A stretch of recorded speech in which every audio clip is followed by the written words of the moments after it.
आप सबको जानना चाहिए कि हमारे भारत भूमि में कैसी कैसी जो है माताएं हुई है, कितनी दिव्य माताएं हुई है। तो उनके पिता का नाम था जीवन राम डूडी। जीवन राम डूडी वो भगवान श्री कृष्ण के अनन्य भक्त थे। भगवान श्री कृष्ण का भजन करते थे और भगवान श्री कृष्ण को, उनका नियम था, भगवान श्री कृष्ण को भोग लगा करके उसके बाद ही पाते थे भोजन। बिना भगवान को भोग लगाए भोजन नहीं पाते थे। तो एक बार जो है जीवन राम डूडी जी तीर्थ यात्रा करने के लिए जा रहे थे।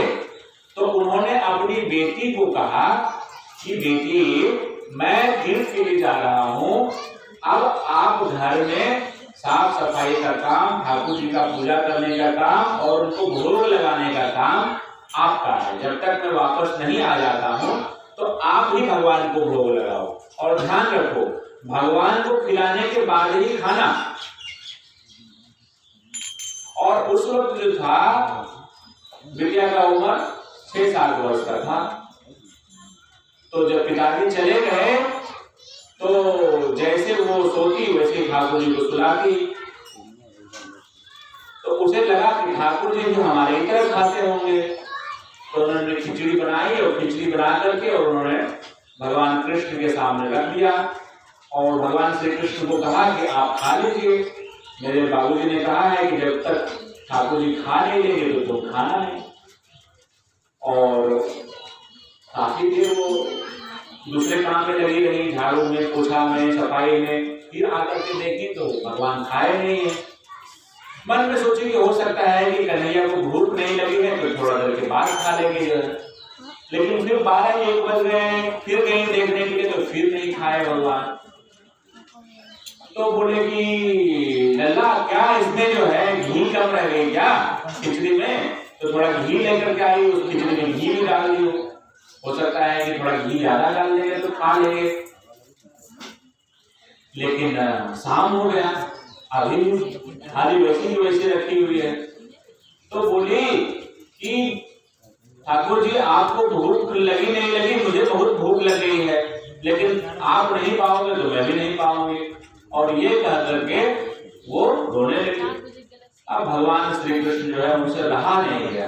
बोले छोटी सी बच्ची है, 7 साल की बच्ची है, और उसने कह दिया कि जब तक आप नहीं खाएंगे तो मैं भी नहीं खाऊंगी। तब भगवान बोलते हैं प्रतिमा में से, पर्दा तो लगा दो। भगवान को भोग लगाने का पर्दा बंद करना होता है। तो बोलती है कर्मा भाई, कितनी सी बात के लिए सुबह से शाम हो गई, तुम भी भूखे रह गए, मैं भी भूखी रह गई। सुबह बोल देती मैं पर्दा लगा देती। पर्दा लगा दिया, पर्दा लगा दिया तो देखा उन्होंने 15 मिनट के बाद जब पर्दा हटाया तो पूरी थाली जो है वो साफ हो गई थी। 4 कोस करके भगवान ने खा लिया। तो अब ये क्रम उनका जो है चलने लगा। वो रोज सुबह सुबह जो है भगवान को भोग लगाती और भगवान को कहती कि जल्दी खा लो, आज देर मत करो, मुझे भूख लग जाती है, और भगवान खा लेते। तो जब जीवन राम जी लौट करके आए तो उन्होंने पूछा कि आप ठीक से सेवा कर रहे हो कि नहीं बिटिया? तो बोले कि मैं तो ठीक से सेवा कर रही हूँ। तो भोग लगाती हो? बोले हाँ, भोग भी लगाती हूँ और आपके ठाकुर जी सब खा लेते हैं, मेरे लिए कुछ छोड़ते नहीं है। देखो मैं कितनी दुबली हो गई, सब तो ठाकुर जी खा लेते हैं। पहले दिन थोड़ा नखरा किया था, दिन भर जो है मैंने उनको समझाया तो शाम में खाया था। और जीवन राम जी बोले बोल क्या रहे हैं, पहले दिन देर से खाया, उसके बाद जल्दी खा लेते हैं। तो उन्होंने कहा कि क्या सच में खाते हैं क्या? तो बोले हाँ, आपने बोला था कि खिला के खाना, तो खाते हैं और मैं कल आपके सामने खिलाऊंगी। तो दूसरे दिन जो है गए भोग लगाने के लिए और भगवान को कहा कि हे प्रभु, आप अपना खिचड़ी पा लीजिए। और उस दिन आए नहीं तो भगवान से नाराज हो गई। बोले कि आप जो है मेरे सामने तो खा लेते थे और पिताजी के सामने नहीं खा रहे। तो भगवान ने कान में बोला धीरे से उनके कि तुम्हारे पिताजी तुम्हारे इतने सच्चे नहीं है। तो ये बोल दी कि पिताजी भगवान कह रहे हैं कि तुम मेरे इतने सच्चे नहीं हो। अब वो रोने लगे, उनके पिताजी जो है रोने लगे कि बेटी तुम धन्य हो जो भगवान तुम्हारे हाथ से भोजन करते हैं।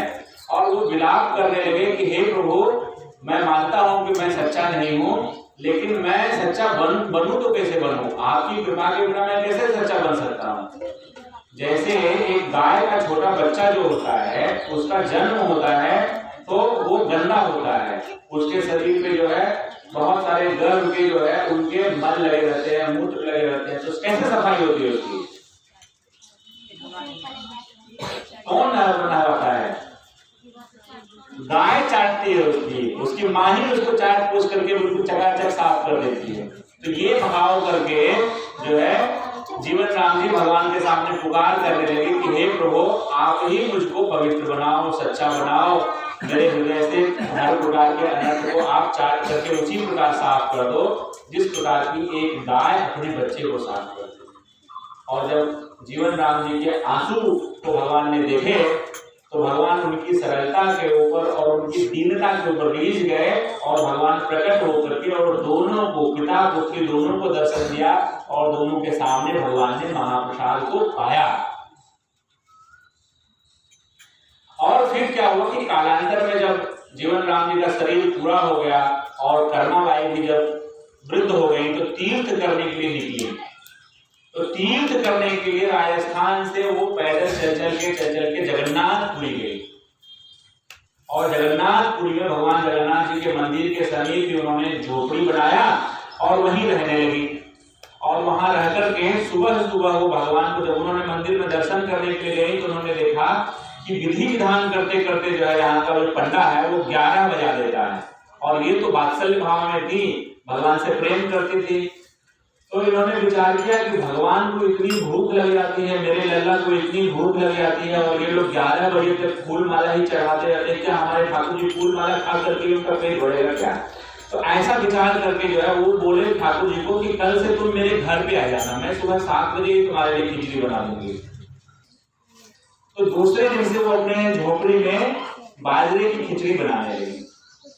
और भगवान जगन्नाथ जी एक बालक के रूप में प्रतिदिन माता कर्माबाई के हाथ में घर में आकर के उनके हाथ से खिचड़ी पाते थे भगवान। और यही क्रम चलता रहा। लेकिन एक दिन क्या हुआ कि एक सन्यासी ने देखा कि कर्माबाई वृद्ध हो गई थी तो नहाना धोना इतना नहीं हो पाता था, तो उठ करके और खिचड़ी बना लेते थे और बालक को खिला देते थे। तो वो व्यक्ति ठाकुर जी को नहीं पहचान पाए और कर्माबाई के भाव को भी नहीं जान पाए। उन्होंने कहा कि मैया कम से कम जो है उठने के बाद स्नान ध्यान कर लिया करो, ठाकुर जी का पूजा कर लिया करो और उसके बाद भोग बनाया करो, यही शास्त्र का विधान है। तो कर्माबाई बोले कि ठीक है महाराज, जैसा आप कह रहे हैं मैं वैसा ही करूंगी। तो दूसरे दिन जो है वो सुबह उठ करके स्नान की, पूजा की, सब कुछ की, लेकिन वो 7 बजे तक में हो नहीं पाया। वृद्ध शरीर था मैया का, तो 7 बजे तक हो नहीं पाया। वो पूजा करते करते सब लेट हो गया और खिचड़ी बनाने में देर हो गई। और जगन्नाथ जी हमारे वो 7 बजे सुबह आकर के बैठे हुए हैं, देख रहे हैं कि मंदिर खुलने का टाइम हो रहा है, तो बोल रहे हैं कि माँ जल्दी कर माँ, जल्दी कर माँ। तो जल्दी कर माँ जब वो कर रहे थे तो उनका नाम क्या हो गया? कर्माबाई। अब वो गर्मा गर्म खिचड़ी बनाई और भगवान जगन्नाथ जी ने जैसे तैसे उस गर्म खिचड़ी को खाई और वहां से भाग गए बिना हाथ मुंह धोए, क्योंकि उनको ये डर था कि कहीं मंदिर खुल जाएगा और सारे भक्त देखेंगे कि जगन्नाथ जी यहाँ नहीं है तो पूरे जगन्नाथपुरी में अफरा तफरी मच जाएगी, जगन्नाथ जी कहाँ चले गए। तो जा करके अपनी जगह पर खड़े हो गए। अब जब पुजारी जी जो खोले उन्होंने जो है गर्भगृह को, तो देखा कि जगन्नाथ जी के चेहरे पर कुछ लगा हुआ है। उन्होंने नजदीक जाकर के देखा तो गर्मा गर्म खिचड़ी लगी हुई है। अब सारे पुजारी इस बात को लेकर के परेशान हो गए कि अभी तो मंदिर खुला है, खिचड़ी बनी भी नहीं है, ये गर्मा गर्म खिचड़ी किधर से चिपक गई, ये खिचड़ी किधर से आया। सब परेशान हो गए। तो पता किया गया कि अभी इतनी सुबह सुबह खिचड़ी कौन बनाता है, तो पता चला कि कर्माबाई के यहाँ पे खिचड़ी बनती है और वहां पे एक दिव्य बालक जो है प्रतिदिन आकर के खिचड़ी पाते हैं। तो उस दिन से कर्माबाई का जो है पूरे वैष्णव जगत में नाम हो गया। भगवान ने स्वप्न में सन्यासी को बताया कि मेरी भैया मेरे लिए खिचड़ी बनाती है, तुम उसको नियम बढ़ाते हो, हैं? तुम नहाओ धोआओ पूजा करो। उसी कारण मुझे देर हो गया। देखो अब वो सन्यासी घबरा गया, जाकर तो उनके पैर पे गिर गए कि मैं आपको पहचान नहीं पाया, आप तो भगवान के अनन्य भक्ता हैं और आपको जैसे बनाना है आप वैसे बनाओ खिलाओ, उसमें हमको कुछ नहीं कहना। तो फिर से जो है बोले ठीक है बाबा जैसा कहते हो। सुबह उठ करके वो खिचड़ी बनाती, यहाँ तक कि मतलब इतना प्रेम था उनका कि दातून जो करती थी उसी से खिचड़ी मिला लेती थी। एक तरफ से दातून कर ली, एक तरफ से खिचड़ी मिला लेती। वो उनका भाव था, हमें नकल नहीं करना है उनका, है ना, कि हम भी ऐसा करना शुरू कर दें। लेकिन आप देखो कितने उच्च स्तर के भक्त हुए हमारे धरती पे, भगवान को खींच लेते अपने प्रेम से। तो ऐसे ही समय बीता, माता का शरीर पूरा हुआ, भगवान के धाम चली गई। जिस दिन उनका शरीर छूटा, भगवान जगन्नाथ जी उनके मंदिर में उनके विग्रह से रो रहे थे, उनके आंखों से आंसू निकल रहे थे। तो सब लोगों ने, सभी पंडों ने, पुजारियों ने भगवान की सेवा की, भगवान से विनती की, पूछा। तो भगवान ने संकेत दिया है कि आज मेरी भक्त कर्मा बाई जो है उनका शरीर पूरा हो गया है, तो मुझे उनका जो प्रेम है वो खिचड़ी के रूप में मुझे नहीं मिलेगा, इसीलिए मैं रो रहा हूं। तो सब लोगों ने, वहां के राजा ने, वहां के पुजारियों ने, पंडा ने एक नया विधान बनाया वहां के लिए। सुबह सुबह पहले भगवान जगन्नाथ जी को, जो पहले कभी नहीं हुआ, सुबह सुबह सबसे पहले भगवान श्री जगन्नाथ को कर्मा बाई के नाम पर खिचड़ी की भोग लगाई जाती है। उसका नाम है कर्मा बाई की खिचड़ी। आज भी भगवान को भोग लगता है सुबह 7 बजे ही कर्मा बाई की खिचड़ी। बोलिए भक्तवत्सल भगवान की जय, कर्मा बाई की जय। तो इसीलिए मैं आपसे